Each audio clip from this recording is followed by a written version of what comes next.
안녕하십니까.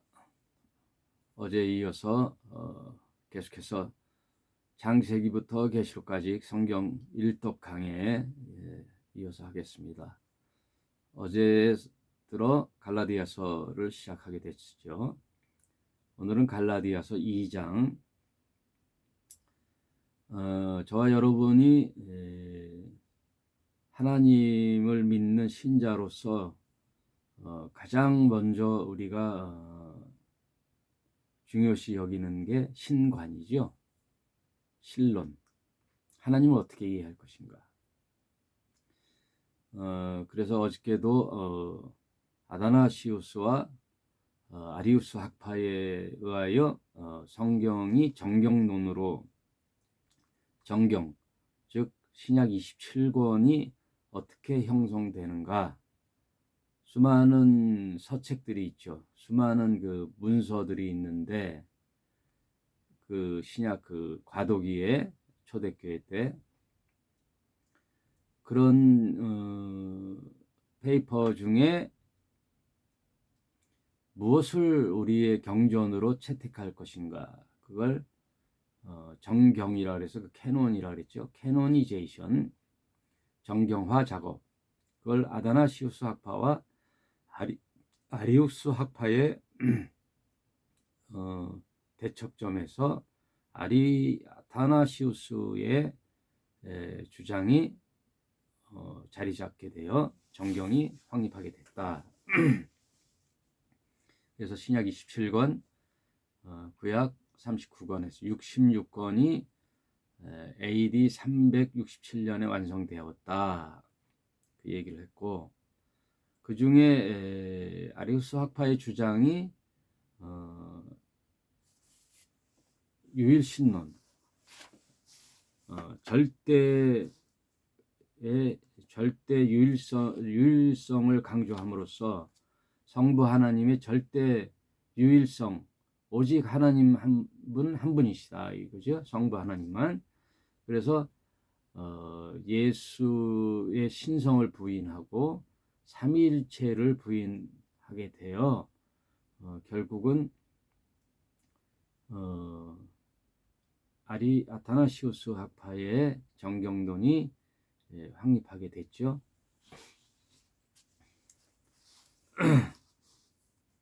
그 얘기를 어저께 이제 하게 됨으로써 신관이라는 것은 신학교에서도 제일 먼저 가서 배우는 게 조직신학인데, 그 중에 중요한 것이 신론이죠. 신론이라는 것은 하나님을 어떻게 볼 것인가, 신관이죠. 그러니까 하나님은 우리가 믿는 하나님은 어떻게 하나님을 인식할 수 있느냐? 성경이죠. 성경을 통하여 하나님을 인식하고 만나게 되고 믿게 되는 거죠. 그래서 성경을 이해함에 있어서 참 이제 어떻게 이해해야 되느냐, 그것을 오늘 조금 얘기하고 갈라디아서를 얘기하도록 하겠습니다. 누누이 제가 말씀드리지만 성경은 하나님이 인간에게 주신 하나님의 법이 있어요. 하나님의 법, 이거는 영원히 변치 않는 거죠. 율법의 본질과 사상은 영원히 변치 않아요. 왜? 하나님 변하지 않기 때문에. 하나님 이랬다 저랬다 하신 분이 아니기 때문에. 하나님은 우리 인간의 목적과 도리, 인간의 삶의 원리, 이런 것들을 율법이라는 말씀으로 우리에게 계시해 주셨는데, 그 율법의 본질과 사상은 영원히 변치 않아요. 잘못 이해하고 있는 분들이 계시는데, 이에는 이, 눈에는 눈이라는 이런 율법들이 복수나 상대방의 그것을 응징하는 것의 말씀이 아니에요. 구약에 있는 이 어떠한 죄를 범하면 처벌하는 그것도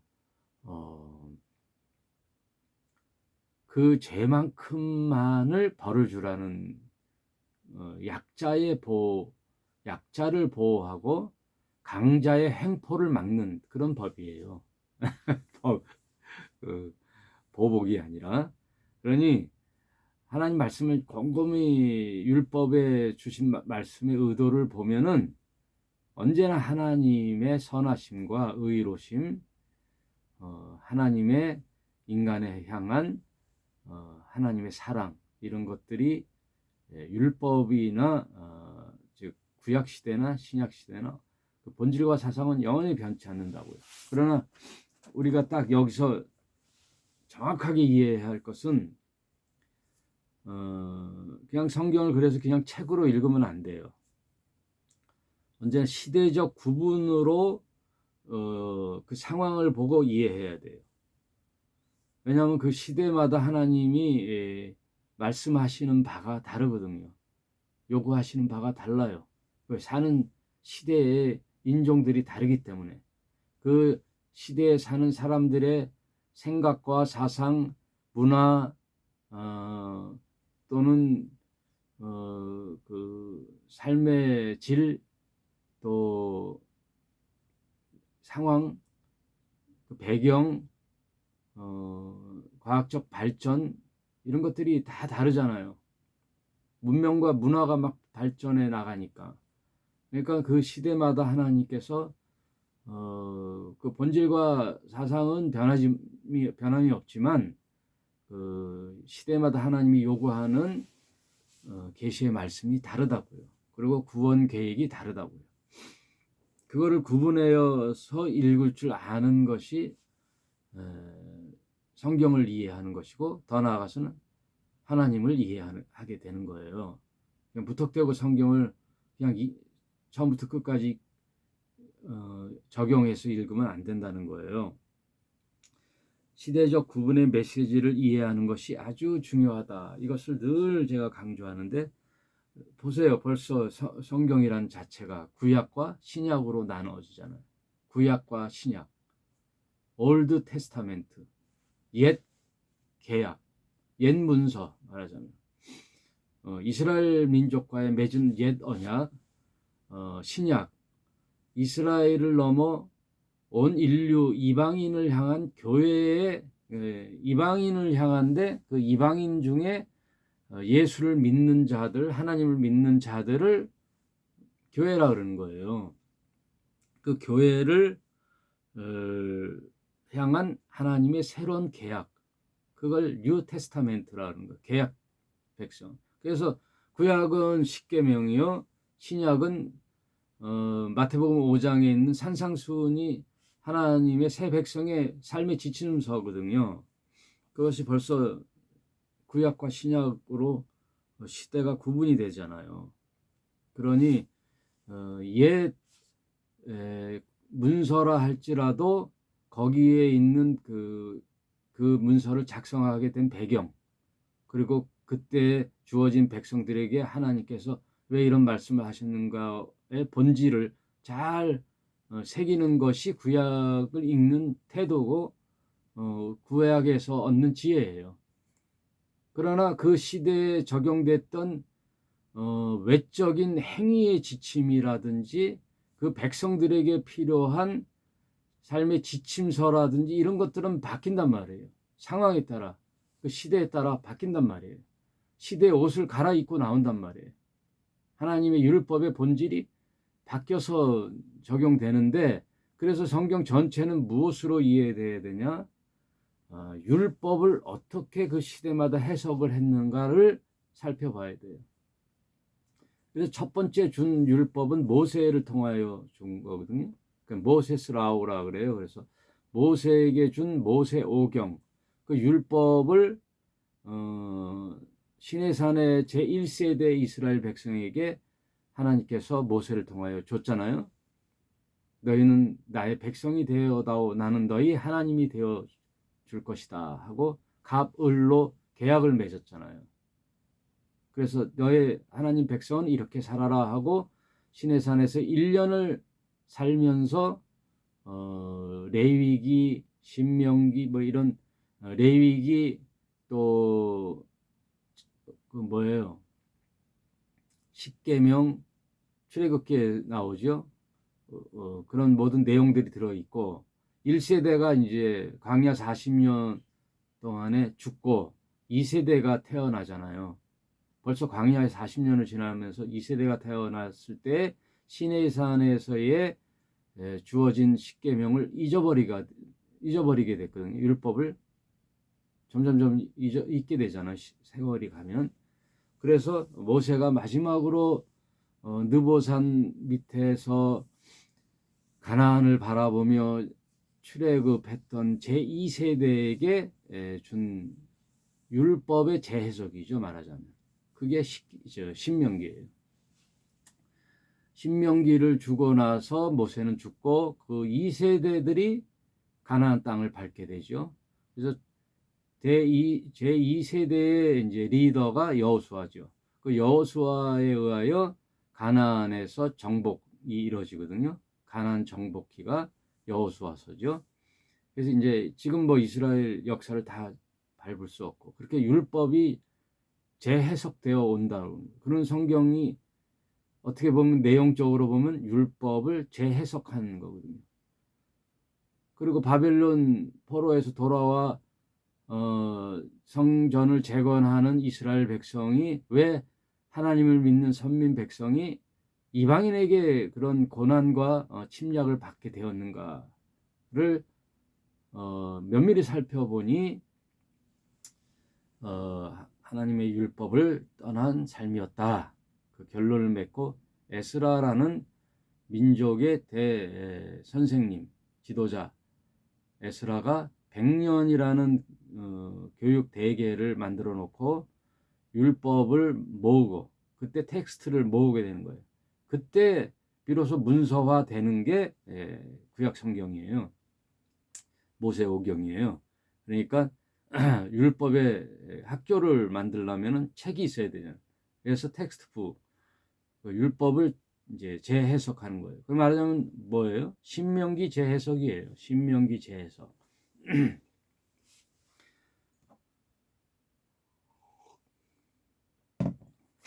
잘 따라오고 계신가요? 네, 일반 신자들이 듣기는 좀 어려운가요? 그렇지도 않죠. 그러니까 다 잊어버려도 일단은 우리가 하나님을 알아야 믿죠. 하나님 알아야 되는데 하나님을 어떻게 알아요? 성경을 통해서 알게 되는데 성경을 어떻게 이해하느냐? 구분을 해서 이해하라. 시대적 구분으로. 그러면은 구약과 신약 이렇게 흐름을 알아야 되는데 시대가 왔으면 과거는 참고하되 새로운 시각으로 하나님을 바라보고 실천하는 시대의 신자가 돼야지 옛 규범에 묶여 있으면 돼요, 안 돼요? 그걸 지적하려고 하는 거예요, 지금. 예? 한국 교회에. 그래서 심하게 어떤 분은 구약 문서는 찢어버리라 그러는데 우리가 새로운 계약을 맺는 이제 새 백성으로서 주인과 이제 계약을 맺잖아요. 그럼 옛 계약은 옛 하나님의 백성은 어떻게 계약을 맺었는가 하고 이렇게 참고는 하되 그 옛 계약의 효력은 발생이 안 되잖아요. 새 계약서의 문서가 효력을 발생하고 법적인 효력이 있고 법적 가치가 있는 거지. 그 얘기예요. 갈라디아서도 율법에 대한 이해. 이게 새 백성 예수로 인하여 새 백성이 됐단 말이에요. 네? 모세 에스라가 아니라 하나님의 아들이시며 삼위일체론에 의하여 하나님 자신이신 그리고 율법을 제정하신 예수 하나님과 함께 성부 하나님과 함께 율법을 만들어 이스라엘 백성에게 줄 때 그 자리에 계셨던 율법의 작성자, 그분이 예수란 말이에요. 그 예수께서 직접 이 땅에 오셔서 하나님은 이런 분이라라고 저자가 직강하는, 율법의 저자가 직강하는데 무슨 모세가 어쩌고 저쩌고 뭐 필요해요? 에스라가 어쩌고 저쩌고, 예? 구약이 어쩌고 저쩌고 참고만 하라는 거예요. 왜? 그래서 구약이 그림자인 거예요. 몽학 선생인 거예요. 신약을 이해하는데 구약은 참 중요한 문서지만 구약의 삶의 지침이 오늘날은 참고만 할 뿐이지 본질만 이해하지 행위로서의 규범은 아니란 말이에요. 그래서 율법을 버리라는 거예요. 율법의 행위를 버리라는 거죠. 새로운 율법, 그 율법을 재해석하는 분이 누구예요? 예수님이에요. 그 이전에는 바울이 해석하는 거죠. 이제 13권의 서신서 중에 바울이 논제하는 모든 것들이 율법의 바울 해석이에요. 율법에 대한 바울의 재해석. 그러면은 예수님의 해석과 바울의 해석과 모세의 해석과 뭐를 제일 최고의 가치로 둬야 되겠어요? 예수의 말씀을 가치로 둬야 된다는 거예요. 예? 바울의 13권으로 성경이 완성됐다면은 복음서가 필요 없는 거잖아요. 완벽하다면. 그러니까 부족하다는 거예요. 부족하지 틀리다는 뜻은 아니에요. 부족하다는 거예요. 점점점 확신해지는 게 복음서란 말이에요. 그래서 우리나라의 재판에도 그랬대잖아요. 1심, 2심, 3심제가 있잖아요. 1심에서 다툼이 잘 해결이 안 났어요. 2심, 3심, 법적인 문제가 있다. 헌법재판소, 대법원 해갖고 마지막 확정 판결을 어떻게 줘요? 마지막 확정 판결은 예수께서 하시는 거예요. 예수께서 땅땅땅 다 이루었다. 다 이루었다. 얼마나 확연해요. 예? 예수께서 십자가에서 내가 구약의 모든 그림자와 내용, 율법의 당사자이신 주신 하나님이신 예수, 그 예수께서 다 이루었다 했는데 무슨 또 첨가가 필요해요. 그러므로 예수께서 하신 말씀을 곱씹어 봐야죠. 그러니까 구약이나 바울의 서신서나 모든 것들도 예수의 말씀과 같이 크로스 체크해서 재해석을 해야 되는 거예요. 재해석. 어떻게? 예수의 말씀으로 재해석. 그래서 예수님의 복음서가 다 뒤에라는 거예요. 예? 다 뒤에예요. 전에 기록된 게 아니라 후에 기록됐단 말이에요. 예. 맨 나중에 기록됐으니 다 보완해서 예수께서 다 권위도 있으시고 시기적으로도 맨 나중이고 하나님이신 예수께서 말씀해 주시는 계신데 뭐가 더 부족하겠어요. 그러니까 마치 뭐 예수의 말씀과 그 제자들이 쓰는 그 문서화 될 때의 오류 외에는 그 본질과 사상은 완벽하단 말이에요. 예수. 예, 십자가의 죽음, 사랑과 부활, 하나님의 영원한 사랑, 그보다 부족한 게 어디 있어요. 예. 하나님을 직접 대면해서 만나서 아는 게 100%지만 3차원 세계에 사는 그런 괴리감의 이질감은 있어도 하나님을 아는 데에서는 충분하다 이거예요. 성경이 충분하다 이거예요. 복음서를 통하여. 그래서 제가 마지막 계시록까지 강의를 하고 내 인생 마지막까지 다시 재확인하고 싶은 것이 사복음서 그리고 요한복음을 끝으로 제 목회 인생을 마치려고 그래요. 더 연구하고 또 수정 보완해야죠. 아무튼 신약과 구약을 잘 시대적으로 구분을 하는데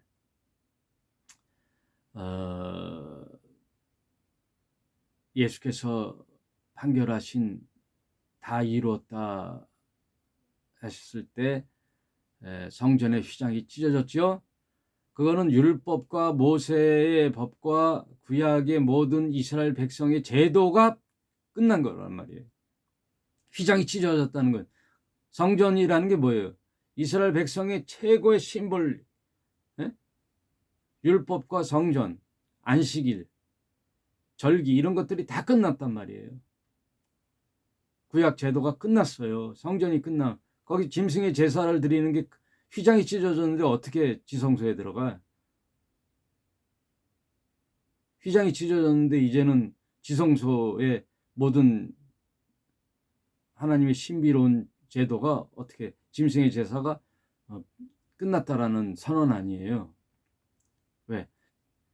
모든 그림자의 본체이고 실체이신 예수가 오셨는데, 그래서 너희는 이제 그림신 산에도 예루살렘에서도 그런 짐승의 제사를 드리지 말고 때는 이때니 아버지께로 나오는 자는 성령과 진리로 예배하는 시대가 왔는데 무슨 놈의 성전 제도를 또 따지고 목사가 그 제사장인 양 하나님 앞에 올려드리는 대표자인 양 하는 행위 따위들이 무슨 놈의 필요 있어요? 없단 말이에요.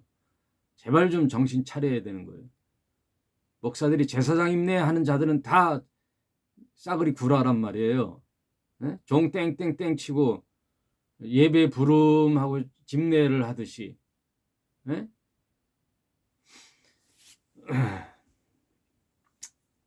아무튼 성경 전통으로 내려오는 기독교의 예전과 가르침이 물론 다 잘못됐다는 건 아니지만 그런 구약적 제도의 요소는 다 빼야 된단 말이에요.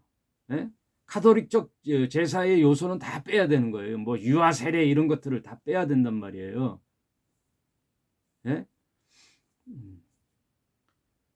원죄, 자범죄 이런 것들 말이에요. 다 빼야 되는 거예요.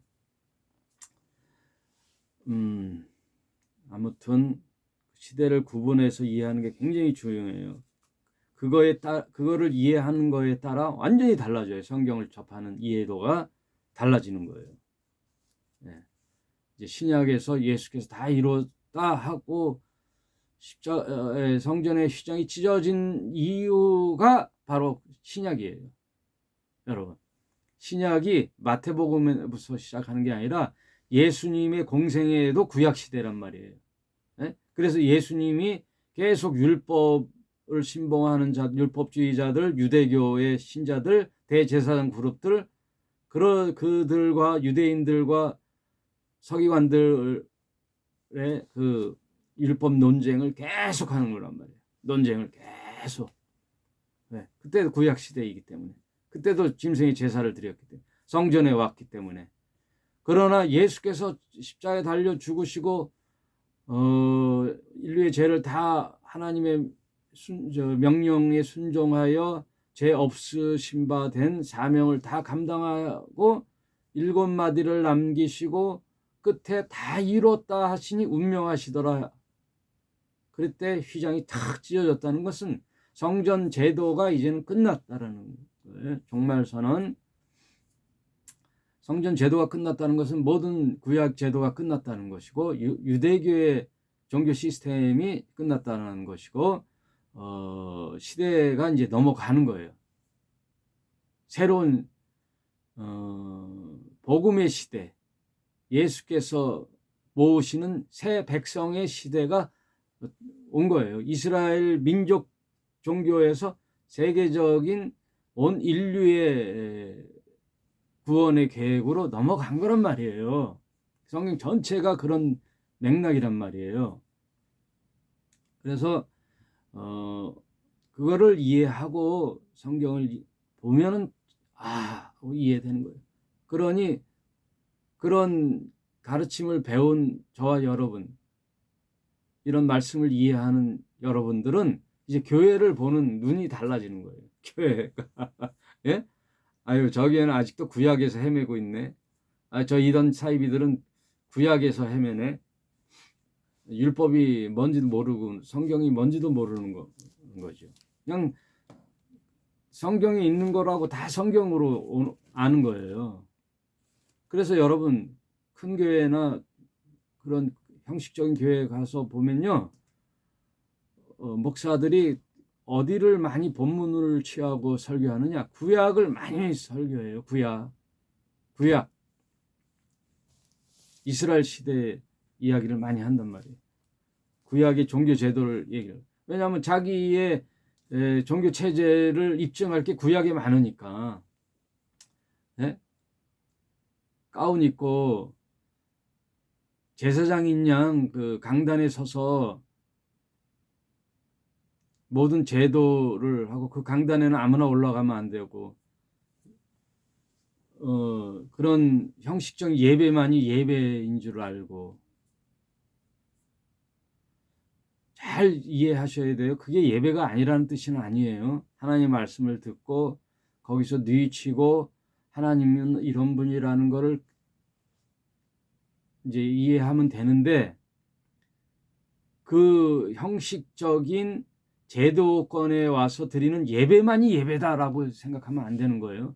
그것도 예배의 일부분이 될 수 있으나, 예배란 그로부터 해서 삶의 전체, 내 인생의 모든 삶이 예배란 말이에요. 내 삶의 하나하나가 하나님께 향한 것인데 그게 다 예배란 말이에요. 그러나 공통으로 와서 하나님의 말씀을 듣는 그 내용, 하나님을 알아가는 그 형식적인 예배를 부정하지는 않아요. 그러나 그런 예배를 드려서 예배 드렸다, 종교적 행위가 하나님께 바침받았다라고 생각하면 안 된다는 얘기예요. 그것은 뭐 누누이 얘기했으니까 아시겠죠?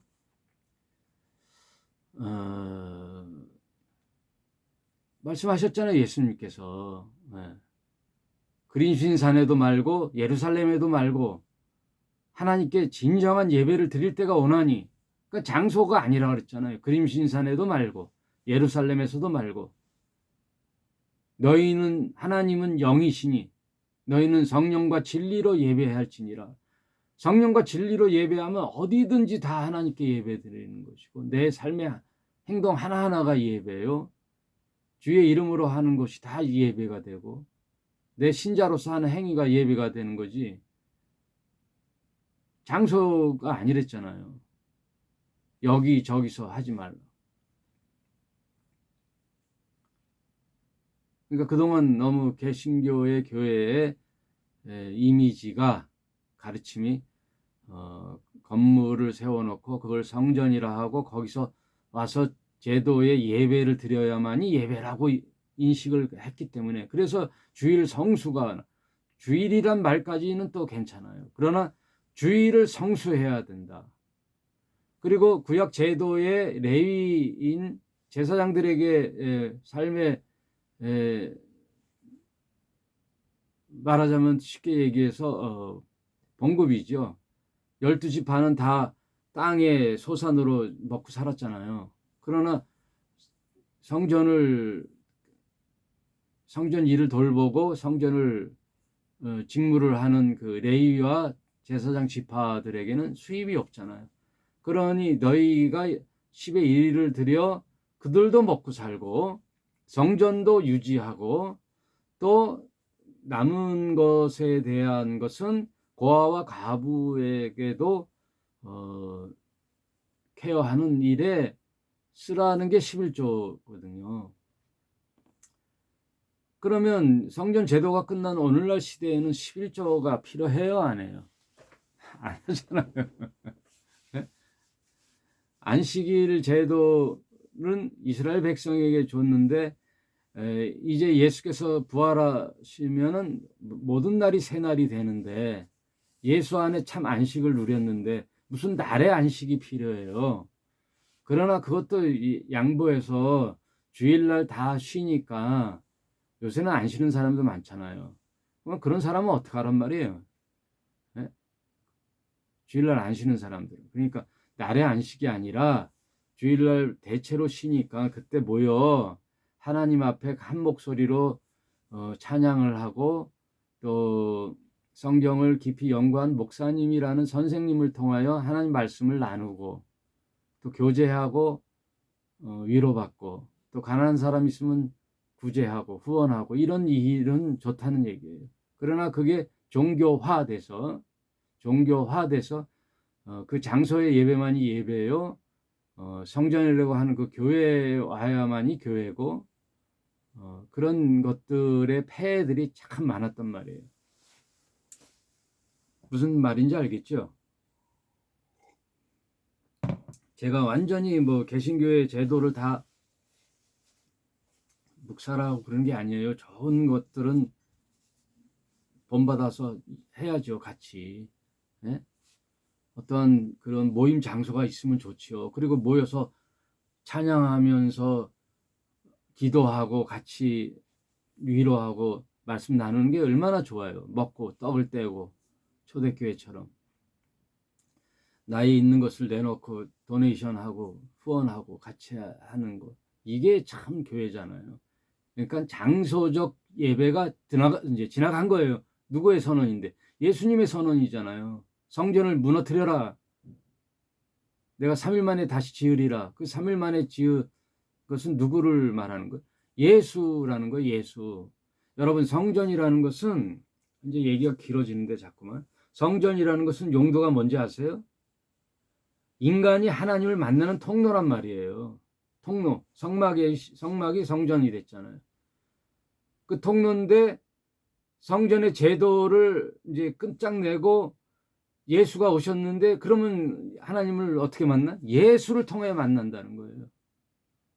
성전이신 당신을 말씀하심이라 요한복음에 있잖아요. 예수가 성전이에요. 그러면 예수를 통해서 하나님을 만난다는 뜻은 뭐예요? 예수님의 말씀을 통하여 하나님은 이런 분이구나 하고 성령과 진리의 예배를 드리는 거란 말이에요. 그 진리이신 예수님께서 이제는 우리의 죄를, 하나님과의 그 예배 길이 막혔던 하나님의 담을 다 허무시고, 예전에는 짐승의 제사로 하나님을 성전에서 만났는데 이제는 어린 양 대신 짐승 대신 예수가 단번에 하나님께 드리는 받침바된 대속의 죄는 없으나 죄의 모습으로 온 인간 예수의 십자가의 죽으심이 하나님께 단번에 드리는 인류 구원의 대속의 제사가 되어서 마치 하나님께 드리는 11조가 하나님이 드리게 돼서, 그 예수가 11조가 되는 거예요. 10의 하나가 아니라 맏아들이 되는 거예요. 11조. 10의 1. 모노게네스. 그래서 예수님이 독생자. 그리고 하나님으로부터는 독생자요, 우리 인류 인간들에게는 맏아들. 너무나 자명하잖아요. 성경이 너무 재밌어요. 하나님께는 구원자로 유일하게 예수를 아들로 보냈죠. 독생자란 말이에요. 모노게네스. 그러면 우리 신자들은 맏아들의 겉옷을 붙잡고 바지가랑이 붙잡고 가는 거예요. 맏아들, 마치 줄기에 매달린 그 고구마처럼 줄줄줄줄 나온단 말이에요. 줄줄줄줄 따라 나오는 거예요. 가지에 붙은. 그래서 예수는 포도나무요, 우리는 가지니. 그러니까 포도나무에 붙은 가지는 영양분을 다 예수를 통하여 먹는 거란 말이에요. 하나님의 무한 영생의 부요하심을 예수를 통해 먹고 마시는 거예요. 그래서 예수를 먹고 마시는 거예요. 근데 예수는 뭐예요? 로고스잖아요. 말씀. 예수님이 말씀이란 말이에요. 그래서 예수를 먹는다, 예수를 믿는다는 말은 말씀을 먹는다라는 뜻이에요. 그럼 말씀을 먹는다라는 뜻은 그 말씀이 나의 삶의 기준이 되고 삶의 지침서가 돼서 내 판단과 내 상식, 내가 그동안 가졌던 가치관으로 사는 게 아니라 하나님 아들 예수의 말씀의 뜻대로 그게 나의 삶의 지침이 되는 거예요. 예수가 나의 생명이 돼서 나의 모든 일거수일투족이 예수님의 말씀이 되는 거예요.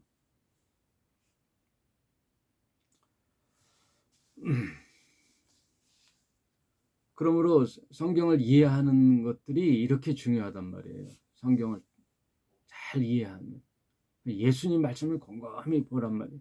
그럼 예수님이 말씀했으면은 다른 걸 돌아보지 말란 말이에요. 예수님 말씀했으면 끝이지 뭘 또 더해요. 예? 더해요. 판결을 져줬는데. 그래서 이제 이스라엘의 구약 제도는 이제 제도로서의 효력은 없는 거예요. 이스라엘 백성에게 줬던 모든 절기 이런 것들 다 절기,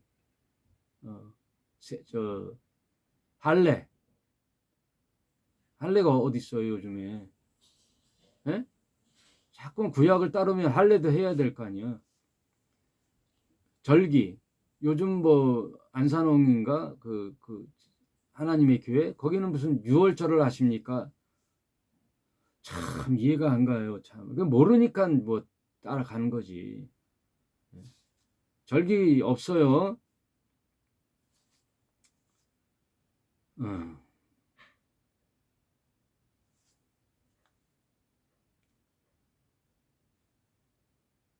예수님은 이 땅에 오셨어요. 태어난 것도 없고 무덤도 없고 뭐 부활하신 뭐 저기 자취를 난 게 없단 말이에요. 뭐 어떤 구약에 뭐 법궤도 없잖아요. 예수님이 달렸던 십자가에서 형틀도 없잖아요.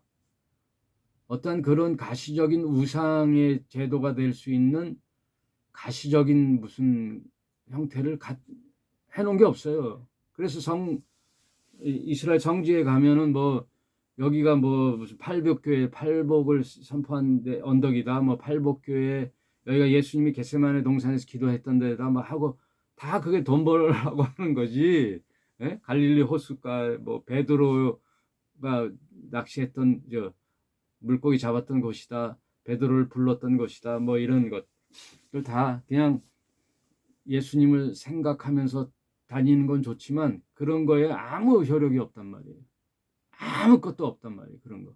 눈에 보이는 것에 무슨 효력이 없단 말이에요. 성전 하지 말란 말이에요. 예? 큰 교회가 하나님이 함께 하신 그런 게 없단 말이에요. 둘, 셋이 내 이름은 모인 것에 내가 너와 함께 한다는 말씀이란 말이에요. 말씀. 그리고 나중에는 그 죽으시고 부활하신 예수님이 누구로 오셨어요? 성령으로 오시잖아요. 3일 내가 사도행전 2장에 뭐예요? 성령이 너희에게 임하시면 하고 나오잖아요. 네? 오직 성령이 너희에게 임하시면 이제 성령이 오신단 말이에요. 내가 가서 아버지께 나와 같은 보혜사 성령을 보내준다. 그게 누구 얘기예요? 예수님 말씀이잖아요. 나와 같은 보혜사. 이 성령을 보내. 성령 나와 같은 보혜사 하니까 성령은 누구예요? 그리스도예요. 성령이 그리스도란 말이에요. 육체로 오신 그리스도는 예수. 영으로 오신 그리스도는 성령. 성령을 보내줄 터이니 너희에게 성령이 임하면 너희가 권능을 받고 예루살렘과 온 유대와 사마리아 땅끝까지 이르러 내 증인이 되리라. 예수의 증인이 되는 거예요. 성령이 오면 예수의 증인이 되는 거예요. 근데 그 성령은 어디에 와요? 내 몸에 오는 거예요. 너희가 성령의 전인 줄 모르느냐? 그러니까 너희가 성전은 나예요. 이제 예수님 시대의 성전은 예수님이었지만 지금 성령 시대의 신자는 성전은 나예요. 나. 그럼 아까도 얘기했듯이 성전의 기능이 뭐라 그랬죠? 하나님을 만나는 것은 성전을 통해서 만나는데 그래서 예수를 통하여 하나님을 만났으니 그 예수님이 본체이신 성령이 여기에 왔는데 그럼 나는 누구를 독대할 수 있다는 거예요? 하나님을 독대할 수 있는 거예요. 내가 성전이니까 하나님을 만나는 거예요. 그래서 하나님 아버지 하면 하나님과 교제하는 거예요. 그럼 하나님은 늘 어디에 와 계시냐? 내 마음에 와 계시는 거예요. 네. 그래서 구원이 이루어지는 거예요. 성령이 내게 오시잖아요. 성령이 내 안에 계시잖아요. 그럼 나는 구원받은 하나님의 백성이요, 하나님의 영생을 부여받은 자예요. 언제? 지금. 앞으로가 아니라 지금. 성령이 내게 임하셨으니 나는 하나님의 백성이 되어 자녀가 된 거예요. 그래서 하나님을 아버지라고 부르는 거예요. 그건 취소되지가 않아요. 그게 거듭남이에요. 거듭남. 성전이 내가 성전이 되는 거예요. 그러면 이런 성전이 어떻게 돼요? 둘 이상 이렇게 단체로, 2명 이상이 단체잖아요. 둘, 셋, 넷 이렇게 모이는 게 교회란 말이에요. 저 건물이 교회가 아니라 성전인 나 같은 예수를 주님으로 믿는 머리가 되고 우리는 지체가 되는, 예수는 포도나무 우리는 가지가 되는 이런 가지들이 모인 유기적 공동체. 몸은 머리가 그 사람이잖아요. 머리. 이 손을 보고 뭐 어떻게 알 수 있어요? 네? 팔을 뭐 같이 이 사람은 알겠지만, 누구다 하고 알 수 있는 게 얼굴 보고 이상문이네, 김종철이네, 뭐 이런 거 알잖아요. 그런 것처럼 머리 대신 예수님이요, 우리는 다 지체, 손가락, 손톱, 팔, 다리, 오장, 육부, 하다못해 여기 피부에 있는 털 이거 다 지체란 말이에요. 지체, 손톱. 그것이 이로 한 몸이 되는 게 교회란 말이에요. 교회가 한 몸이란 말이에요. 이 교회는 어느 로컬에 이렇게 모여 있지만 개념적으로는 지구상에 단 하나의 교회. 예수님 단 한 분이시잖아요. 그리고 다 너희는 형제요 자매니라. 목삼내하고 까불지 마세요. 까불지 마요. 나대지 마요. 목사라고 뭐 잘난 게 없어요. 목사가 가장 낮은 자리에서 섬겨야 할 자리예요. 목사. 네? 신학교 때 뭐 알골골자 빈들에도 복음 들고 가오리라 해놓고서는 다 높은 자리에 가려고 그래.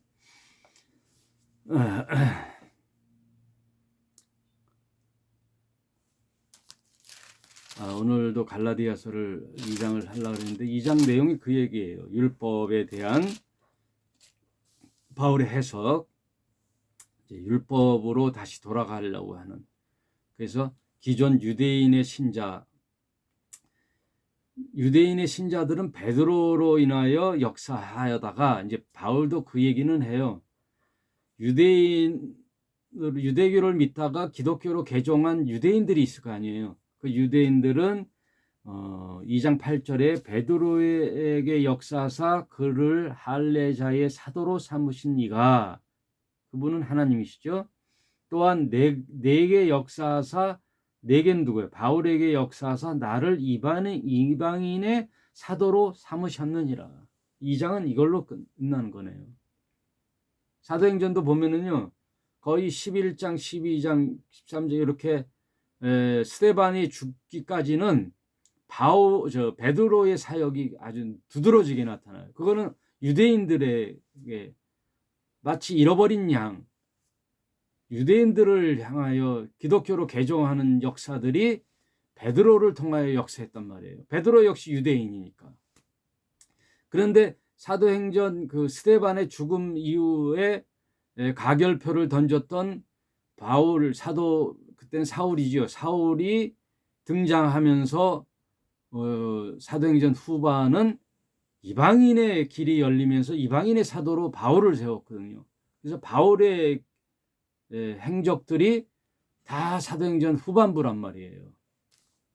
그러니 이방인의 초점이 된 사도행전 후반으로 가면서 다시 이방인들에게 유대인처럼 행했던 할례나 절기나 이런 율법을 지켜야 된다라는 말은 바울 얘기대로는 다른 복음이란 말이에요.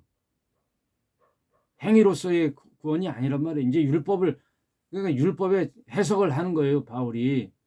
이제 율법 시대는 끝나고 이방인을 향한 복음 시대인데, 그 이방인을 향한 복음의 시대는 예수를 주로 믿는 믿음으로써 구원받는 거지 행위로서의 구원이 아니라는 거예요.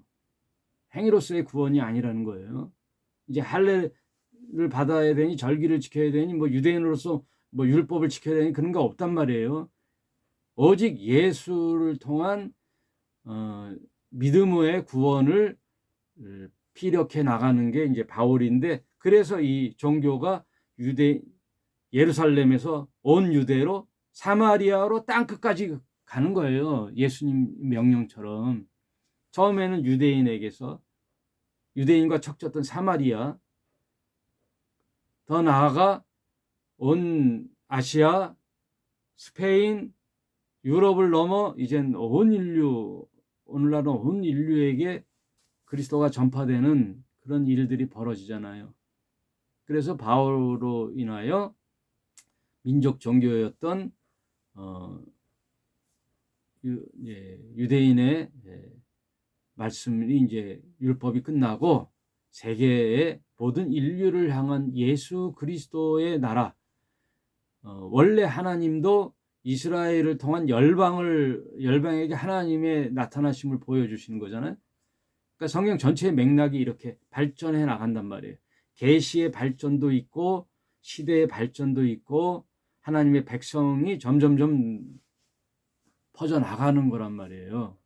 왜 성경을 이렇게 입체적으로 이해하고 시대적으로 이해해야지, 거꾸로 다 성경이네 하고 그냥 무턱대고 성경 말씀대로 적용하면 안 된단 말이에요. 그래서 성경 전체를 살펴보아 가장 확실한 복음서의 예수의 말씀으로 우리의 신앙을 아주 견고히 해서 어떠한 제도나 전통이 우리에게 뭐라고 해도 그것은 안 먹힌다는 거예요. 그거 안 된다는 거예요. 예? 새 제도와 새 지침이 왔는데 왜 옛 지침에 얽매여서 살아요? 그래서 자유인 거예요. 우리 예수 믿으면 이제 종교로부터 자유예요. 이런 율법으로부터 자유. 수고하고 무거운 짐진 자들아 다 내게로 오라. 내가 너를 쉬게 하리라. 안식을 주는 거예요. 참 안식. 예수 안에 참 안식이에요. 그래서 넉넉히 나는 이제 예수의 종으로 사는 거예요. 자유자로서의 예수의 종으로 사는 거예요. 그러니 종교가 나를 얽매일 수 없고, 어떤 율법이 나를 얽매일 수가 없고, 주일 성수니 11조니 이런 원래의 좋은 본질의 말씀을 익히지요. 나쁜 건 아니잖아요. 그게 얽매여서 그렇지. 그걸로 답습하면 종교가 되는 거고. 그러니 하나님이 11조를 만들었던 원래의 본질과 사상은 뭐예요? 나누고 또 고아와 가부도 하는 그런 함께 나누는 정신으로 하는 거지 11조라는 명분으로 드리면 안 된다는 거예요. 나눔으로써 얼마든지 10의 1이 아니라 10의 2도 하고, 초대교회 신자들은 전 재산을 다 내놓을 정도의 강력한 그런 신자들이었잖아요. 그러니까 여러분 성경의 전반적인 이해를 잘 하셔서 종교에 매몰되지 말고 개신교의 목사 종교가 되어 목사들의 횡포, 목사들의 굴림, 목사들이 막 모든 걸 다 좌지우지하는 데 속지 말고 다 제사장이 왕 같은 다 여러분들이 말씀의 선생님도 돼야 되고 여러분들이 다 예수님의 제자가 되어서 당당히 하나님과 1대1로 나가고 같은 그런 신자 형제끼리 협력하여 선을 이루는 것이지, 교회가 무슨 종교의 저기가 되어가지고 예수님 이름으로 종교팔이하고 잘 먹고 잘 살고 자기 자식에게 교회 물려주고 아주 정신 넉나간 인간들이 있죠. 자식에게 물려주고 그걸 또 옳다 인정하고, 하여튼 정치로 보면은 예전에는 자식의 교육을 위해서 그 주소지도 옮겨도 그거 하나 걸리면요 낙마했어요. 낙마. 여러분 옛날에 그 여자 국무총리 이화대 총장이었던 장 누구더라? 그 이대 총장이었던 그 분도 국무총리의 청문회에서 뭐로 낙마했느냐? 자기 아파트와 딸의 아파트랑 같은 옆집이에요. 그러니까 현관문을 들락달락 하니까 얼마나 불편해. 그래서 가운데에 벽을 문 하나만 땄단 말이에요. 문 이렇게 헐어가지고. 그러니 개인 집이면 됐겠지만 아파트 공동체에서는 그게 큰 건물 구조를 바꾼다는 것은 신고를 하든지 허가를 받아야 되는데 그건 안 되는 일이잖아요. 근데 몰래 했단 말이에요. 그게 걸렸단 말이에요. 그래서 낙마했어요. 그리고 수많은 그 장관들이 자식들 좋은 학군에 배정받기 위해 고등학교 들어가기 위해서 예전에는 서울대 연대 고대를 제7학군 이런 좋은 학교들이 몰려 있는데 갔잖아요. 그러려면 거기에 가려면 그 주소지가 거기 있어야 되니까 주소지만 옮겼단 말이에요. 집에 해서 거기 살지를 않고 그런 위장 전입이라 그러죠. 그것만 걸려도 낙마했어요. 공직자가 안 됐단 말이에요. 근데 요즘은 뭐예요? 그런 것들은 뭐 그냥 통과야. 아, 죄송합니다. 그때 좀 사려 깊지 못했습니다. 하면 통과야. 네? 무슨 얘기하다 또 일로 흘렀어? 이제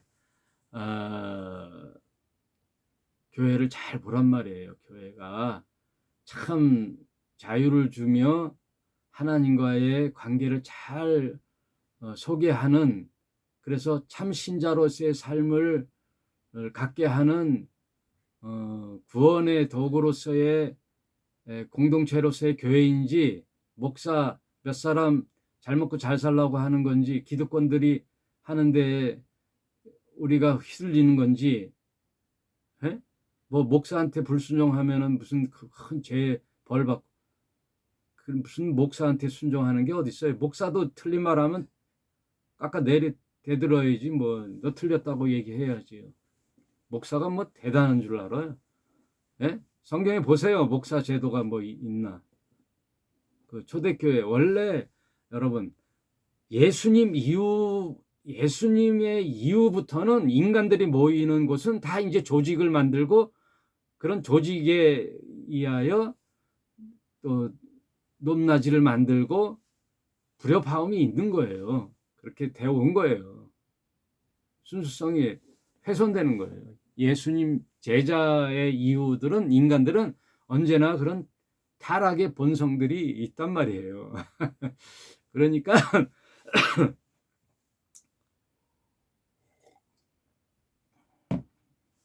무엇이 옳고 그름은 예수님을 잘 들여다보면요 다 가할 수가 있는 거예요. 그래서 교회를 가만히 볼 때 뭐 100% 예수님 말씀대로 행하는 교회가 뭐 얼마나 있겠어요. 참 찾아보기 힘들겠지만 그나마 그래도 민주적이고 성경적이며, 먼저 따르는 게 성경적이며 또 복음적이며 민주적이며 상식적인 그런 교회를 찾아가 또 찾는 것도 있고 자신들이 만들어 나가면 되잖아요. 네, 교회. 그래서 말씀을 좀 더 많이 아는 분들이 또 리더가 돼서 이렇게 하는 것도 교회가 될 수 있단 말이에요. 그 맥락을 이해하면 돼요. 성경 전체의 맥락을 이해하고 어떤 것도 가하다 그 얘기예요. 교회 제도만이 옳다. 건물에 와서 예배 드리는 것만이 예배자다. 개신교만이 옳다. 이런 게 아니에요. 오늘 갈라디아서 2장 살펴봤고, 다음번에 좀 더 갈라디아서 2장 더 읽어보고 진행하도록 하겠습니다. 오늘 여기까지 하겠습니다.